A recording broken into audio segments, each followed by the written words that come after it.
Welcome to Luca and Miguel. Enjoy the video. You'll begin by verifying exactly which RTX card you have and the Windows version.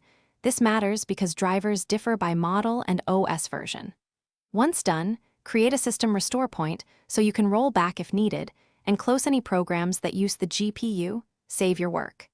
Next, disable overlays like GeForce Experience and Discord to avoid conflicts. Now you're ready to download the correct driver. Move to obtaining the latest official package from NVIDIA for your specific card. You should pick Game Ready Driver for gaming or Studio Driver for content creation. This choice affects stability for specific workloads. After downloading the NVIDIA driver package, run the installer and select Custom Install, then check Clean Install to remove old files. This prevents leftover conflicts.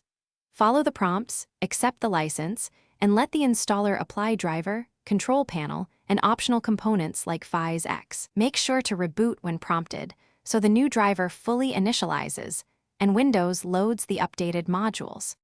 After reboot, check Device Manager under Display Adapters to confirm the driver version and open NVIDIA Control Panel to verify settings. If you encounter instability, crashes, black screens, or stuttering, roll back the driver via Device Manager or restore your system restore point. If problems continue, boot to safe mode and use Display Driver Uninstaller to remove remnants, then reinstall the correct driver. One key tip: keep offline copies of working drivers so you can revert quickly if a new release causes issues. Thanks for watching and please subscribe. It's the best investment you'll ever make.